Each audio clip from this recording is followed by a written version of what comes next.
میدان کربلا میں شمر نے بدبخت نے کہا، کہتا جانوروں کو پانی میں دے سکتا ہوں، سیدنا امام حسین رضی اللہ تعالیٰ عنہ کو اور ان کی اولاد کو پانی نہیں دوں گا۔ اور پھر چند سال گزرنے کے بعد وہی شمر مختار شکفی سے جان بچاتا پھر رہا ہے، کیونکہ اس نے قسم کھائی ہے کہ میں نے امام حسین کے قاتلوں کو چن چن کے مارنا ہے۔ تخت پر بھی قبضہ کر لیا، حکومت بھی پلٹ گئی، اور کل کے پیادے آج کے مجرم بن گئے۔ کل جو میدان کربلا میں چلاتے پھرتے تھے کہ دیکھو ہم نے سیدنا امام حسین کا سر اتار لیا، ہم نے ان کو پانی نہیں دیا، آج وہ پانی کی بھیک مانگتے پھرتے ہیں۔ اور جب گرفتار کیے گئے تو بادشاہ نے کہا کہ ہاتھ پیر باندھو، اس کے جسم پر تلواروں کے نشان مارو، پھر اس کو بھوکا پیاسا ایک چوراہے میں ٹانگ دو۔ جب 3-4 دن گزر گئے، پیاس کی وجہ سے زبان باہر نکل آئی۔ کون؟ شمر، جو کہتا تھا کہ میں پانی نہیں دوں گا۔ وقت پلٹتے ہوئے دیر نہیں لگتی ہے۔ شمر نے سوچا نہیں تھا کبھی کہ یزید کا تختہ پلٹ جائے گا۔ ابن زیاد بھاگا بھاگا پھرتا ہے کہ میری جان چھوٹ جائے، ابن سعد بھاگا بھاگا پھرتا ہے کہ کوئی مجھے بچا لے۔ ابن زیاد کی گردن اسی محل میں، اسی تشت میں، اسی تاریخ کو اسی وقت مختار شکوی کے سامنے پیش کی گئی جس تاریخ میں اس نے سیدنا امام حسین رضی اللہ تعالیٰ عنہ کا سر اتارا تھا۔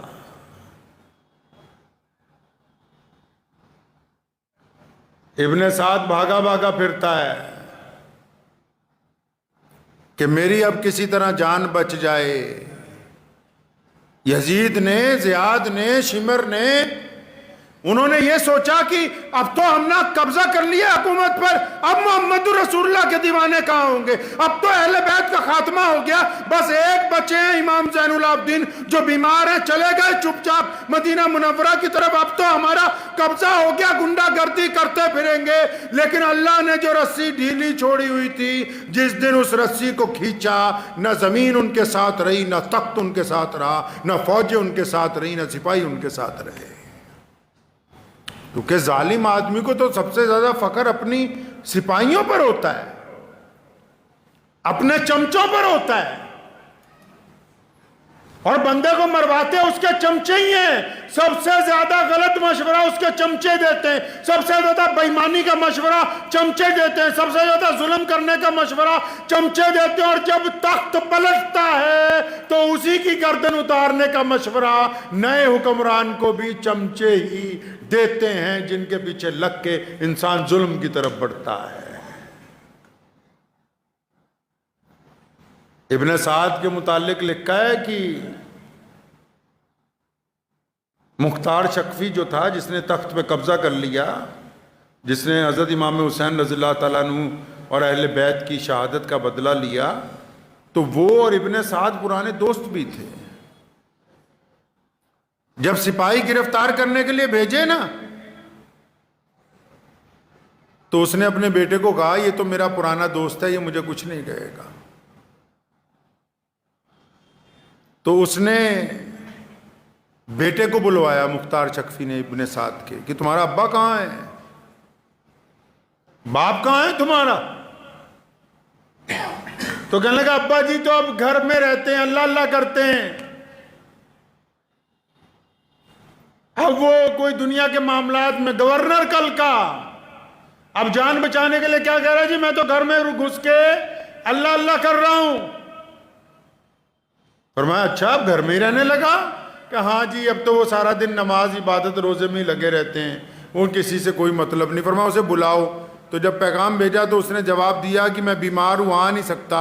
فرمایا اچھا تو اگر نہیں آ سکتا ہم تو وہاں آ سکتے ہیں نا۔ سپاہیوں کو بھیجا، کہنے لگا زندہ نہیں لانا، گردن اتار کے لانا۔ ایک سپاہی کو اس نے کہا جب ابن سعد نے کہ میری تو اس سے بڑے یارانے ہیں، وہ میرے لیے ایسا حکم نہیں دے سکتا، کہنے لگا بھول گئے ابن سعد جب تم محمد الرسول اللہ صلی اللہ علیہ وسلم کی اولاد سے بے وفائی کر سکتے ہو تو یہ تیرا یار تیرے ساتھ بے وفائی نہیں کرے گا۔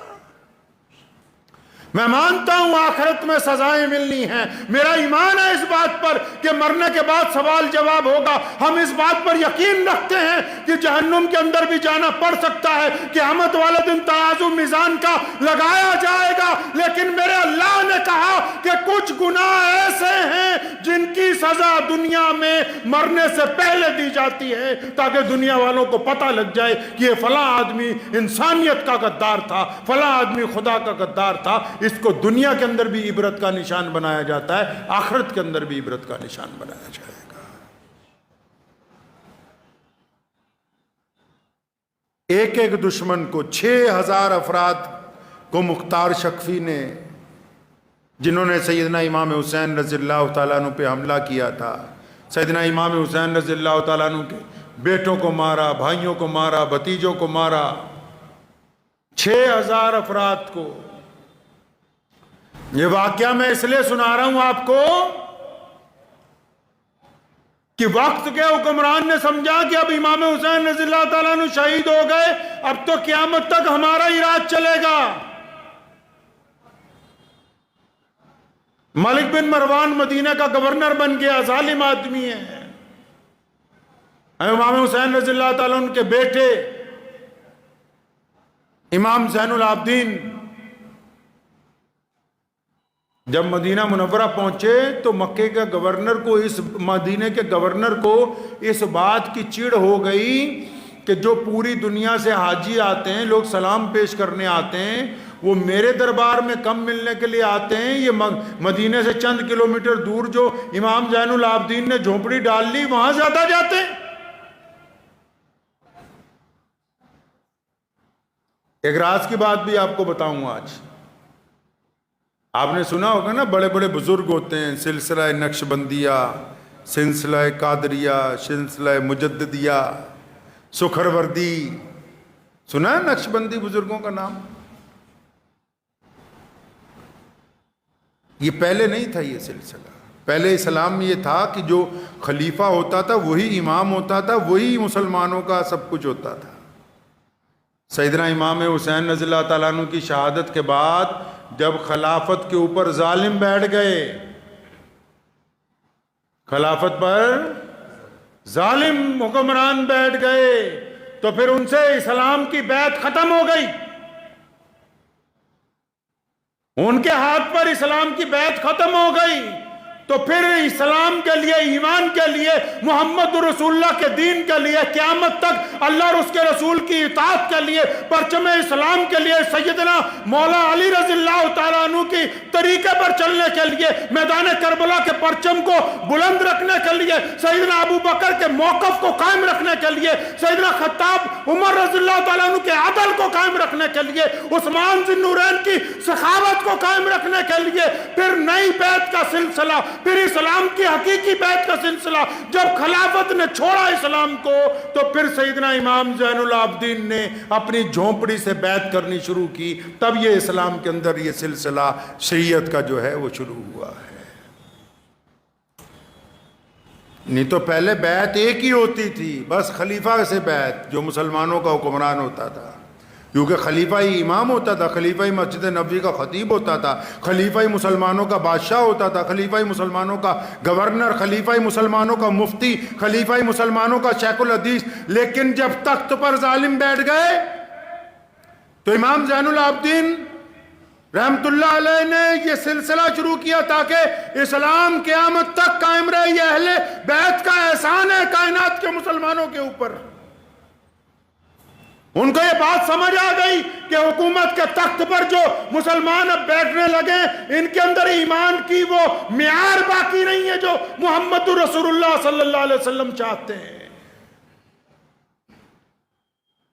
یہ امام زین العابدین رحمت اللہ علیہ کی ذات بابرکت سے یہ سلسلہ شروع ہوا، پھر بیعت کا، اسلام کے لیے بیعت، ایمان کے لیے بیعت، حق اور انصاف کے لیے بیعت، اور پھر وہ سلسلہ آگے چلتے چلتے جیسے ہمارے ملک میں پہنچا، امام مجدد الفسانی رحمت اللہ علیہ، شاہ ولی اللہ محدث دہلوی رحمت اللہ علیہ، خواجہ معین الدین چشتی اجمیری رحمت اللہ علیہ، پھر وہ سلسلہ پوری دنیا کے اندر بڑے بڑے بزرگوں کے ذریعے، علماء کرام کے ذریعے پوری کائنات کے اندر پہنچا ہے۔ عبد الملک بن مروان جو تھا مدینے کا گورنر، اس کو جب چڑ تھی کہ لوگ ادھر زیادہ جاتے ہیں ادھر کم آتے ہیں، تو اس نے پیغام بھیجا، کہا امام زین العابدین کو دربار میں بلاؤ۔ انکار کر دیا، فرمایا ہم جاتے نہیں، اور بڑی بات سمجھائی مولویوں کو، مولویوں کو بڑی اچھی بات سمجھائی، بزرگوں کو سمجھائی، اہل اللہ کو سمجھائی، دینداروں کو سمجھائی۔ کیا بات سمجھائی؟ بادشاہ اگر چل کے کسی اللہ والے کے یہاں، بادشاہ کوئی بھی بادشاہ دنیا کا کوئی بھی مذہب، اس مذہب کا ماننے والا بادشاہ اگر اپنے بڑوں کے پاس، اپنی عبادت گاہ میں، اپنے بزرگوں کے پاس چل کر جائے گا تو بادشاہ کی عزت بڑھ جائے گی، بادشاہ کی عزت بڑھ جائے گی۔ دل کی تختی پہ لکھ کے لے جاؤ، یہ سنہری بات ہے۔ بادشاہ اگر اللہ والوں کے دروازے تک جائے گا تو بادشاہ کی عزت بڑھ جائے گی۔ اللہ والے اگر ممبر چھوڑ کر بادشاہ کے محل تک جائیں گے تو ان کی عزت خاک میں مل جائے گی۔ ان دو لفظوں میں زندگی کا راز مضمر ہے۔ فنا فی اللہ کی مظہر میں بقا کا راز مضمر ہے۔ جنہیں مرنا نہیں آتا انہیں جینا نہیں آتا۔ بادشاہ آئے اللہ والوں کے ہاں، بادشاہ فقیروں کو آئے، عزت پائے گا۔ فقیر اگر محلوں کے اندر جائیں گے، فقیر اگر بادشاہوں کے ساتھ بیٹھنے کی کوشش کریں گے تو جو عزت بنی ہوئی ہوگی وہ بھی مٹی کے اندر مل جائے گی۔ ابن زیاد کے بیٹے کو جب کہا نا مختار شکفی نے کہ بلا اپنے باپ کو، کہتا گھر میں ہی رہتے ہیں، اب تو باہر نہیں نکلتے، اللہ اللہ کرتے ہیں۔ وہ لومبڑی نے ایک دن بھیڑیے کو کہا بھائی چل چل کے شکار کرتے ہیں، تو بھیڑیا کہنے لگا نہیں نہیں میں نے شکار کرنا چھوڑ دیا ہے، اب تو جو بچا کچا مل جاتا ہے بس وہی کھا لیتا ہوں۔ تو لومڑی ہنسنے لگی، کہنے لگی یہ کیوں نہیں کہتا کہ اب تو بوڑھا ہو گیا، اب تیرے میں طاقت نہیں ہے، اب تیرے پنجوں میں طاقت نہیں، اب تیرے دانت اتنے تیز نہیں ہیں، تو بڑھاپے کی وجہ سے بکری کو اپنی بہن بتاتا ہے جب بھیڑیا بوڑھا ہو جاتا ہے۔ اسی لیے تو کہا کہ عبادت، نوجوانوں کی عبادت اللہ کو زیادہ پسند ہے، اور پھر وہی نوجوان اگر بوڑھے ہو جائیں تو ان کی عبادت 4 گنا زیادہ اللہ کو پسند ہے۔ کہ ساری زندگی انسان بھیڑیا بنا رہے اور آخری وقت میں آ کے بولے کہ نہیں اب بکری میری بہن ہے، اب تو میں ساری زندگی اللہ اللہ کروں گا، تو اس کا مطلب کہ وہ مجبوری کے اندر اللہ اللہ ہو رہی ہے، جس وقت اللہ اللہ کرنے کا تھا اس وقت تو اللہ اللہ کی ہی نہیں۔ تو امام زین العابدین جنہوں نے مولا علی رضی اللہ تعالیٰ عنہ کرم اللہ وجہ کی گود میں تربیت پائی ہے، جنہوں نے اپنے چچا سیدنا امام حسن کے ساتھ رہ کے دین کو سیکھا ہے، جنہوں نے کربلا کے میدان میں اپنے باپ کی، اپنے بھائیوں کی، اپنے ساتھ کے لوگوں کی جنازوں کو اٹھایا ہے، جب زبردستی خلیفہ نے اپنے دربار کے اندر بلایا، بیڑیاں پہنا دی، دوبارہ بیڑیاں پہنا دیں، ظلم کم نہیں کیا منافقوں نے۔ ایک بات بتاؤں تمہیں مسلمانوں، دنیا کے اندر کوئی طاقت ہی نہیں ایسی جو اسلام کو کہیں شکست دے سکے۔ مسلمانوں نے ہی اسلام کو جب نقصان پہنچایا تبھی یہ لشکر رکا ہے، ورنہ کائنات میں کوئی ایسی طاقت نہیں آئی آج تک۔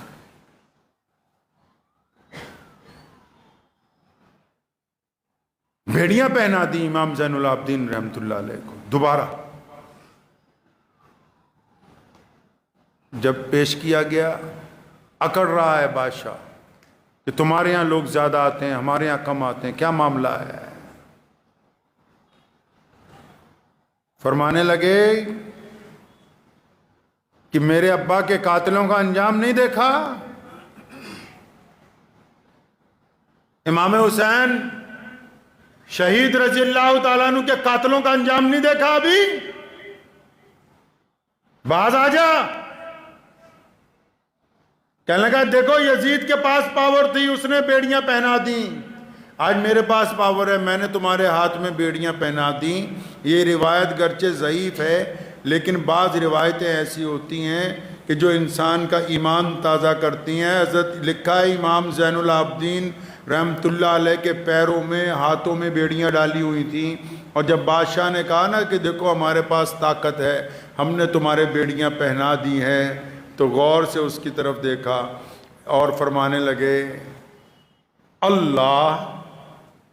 پھر دوبارہ کہا اللہ.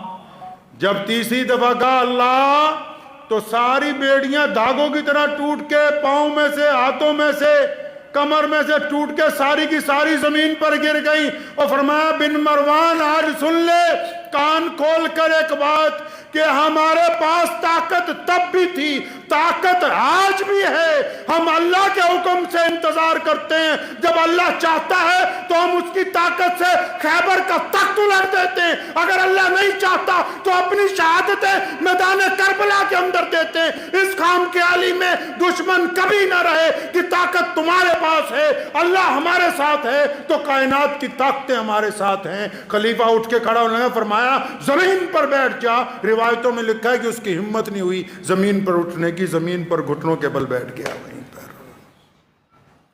فرمایا اس خام خیالی میں نہ رہے کہ آل محمد صلی اللہ علیہ وسلم کے پاس طاقت نہیں ہے، اہل بیت کے پاس طاقت نہیں ہے. جو کائنات بنی محمد رسول اللہ کے وسیلے سے ہو، ان کے پاس اگر اللہ کی طاقت نہیں ہوگی تو پھر کس کے پاس ہوگی؟ فرمایا پہلے بھی تھی اب بھی ہے، بس فرق صرف اتنا ہے کہ ہم اللہ کے اشارے پر اس کا استعمال کرتے ہیں اور اللہ کے اشارے پر ہی بس رک جاتے ہیں، اور کوئی بات نہیں ہے. کربلا کے بعد کے واقعات یہ بتاتے ہیں کہ ظلم کرنے والے لوگ جو ہیں وہ کبھی کامیاب نہیں ہوئے. کربلا کے واقعات اس بات کی گواہی دیتے ہیں کہ جن کا دل اللہ نے بڑا رکھا ہے ان کا نام قیامت تک زندہ رہے گا. یہ شمر جس نے پانی بند کیا تھا، جب یہ اپنی جان بچاتا وہ بھاگتا پھر رہا تھا تو مدینہ منورہ کے اطراف میں جنگل میں امام زین العابدین کو مل گیا. پانی مانگا، پیاسا تھا بہت، انہوں نے پانی پلایا. پانی پی کے کہنے لگا لگتا ہے آپ نے مجھے پہچانا نہیں. اور فرمایا یہ کیسے ہو سکتا ہے، تو نے میرا پورا خاندان قتل کر دیا، میں تجھے نہ پہچانوں؟ فرمایا پھر بھی پانی پینے کے لیے دیتے ہو؟ فرمایا وہ تمہارا ظرف تھا کہ تم نے ہم پر پانی بند کیا. یہ آل رسول کا ظرف ہے صلی اللہ علیہ وسلم کہ ہم دشمن کو بھی پیاسا نہیں رہنے دیتے. ظرف کی بات ہے، ہاں کس میں کتنا ظرف ہے صفائی سے کھل گیا. یہ راز ایک ذرا سی لڑائی سے کھل گیا.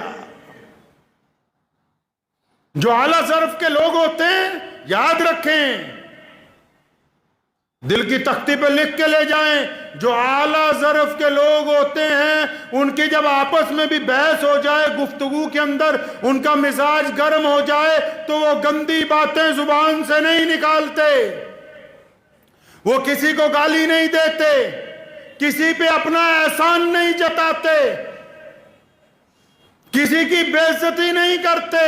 ان کے اصول ہوتے ہیں میدان کے اندر بھی، بحث و مباحثے میں بھی، دشمن کے ساتھ بھی اصولوں کے ساتھ پیش آتے ہیں. یہ نہیں کہ اگر ذرا سی ناراضگی ہوئی تو احسان جتانے لگے کہ اچھا فلاں سن میں تجھے کپڑے لے دیے تھے، فلاں سن میں تیرے گھر میں مدد کر دی تھی، فلاں تیرا بچہ پھنس گیا تھا تب میں نے نکلوا دیا تھا. جو خاندانی لوگ ہوتے ہیں، اور خاندانی لوگ پیسے والے نہیں ہوتے، خاندانی روایتیں خون سے جلتی ہیں. لوگوں کی آنکھوں کی شرم و حیا اور زبان کی نرمی اس بات کو طے کرتی ہے کہ ان کے ماں باپ کس معیار کے تھے.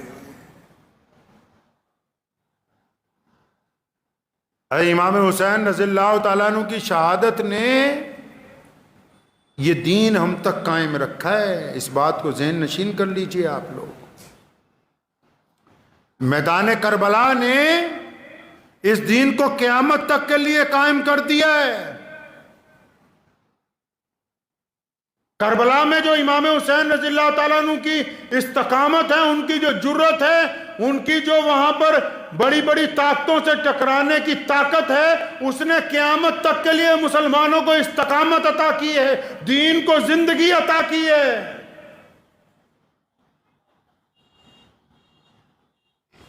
تو اس لیے ہمیشہ یاد رکھیں کہ جو طاقت والے ہوں وہ بھی اس بات کو ذہن نشین کر لیں. کئی لوگ پاور میں آتے ہیں، چاہے وہ چھوٹی سی محلے کی پاور ہو، صوبے کی پاور ہو، ضلع کی ہو، پورے ملک کی ہو، پوری دنیا کی ہو. ہمیشہ اس بات کو یاد رکھیں کہ اصل طاقت اس رب کی ہے جس رب نے پوری کائنات کو پیدا کیا. رسی رب کے ہاتھ میں ہے، اس نے ڈھیلی چھوڑ رکھی ہے. رسی اس کے ہاتھ میں ڈھیلی چھوڑی ہوئی ہے، اس نے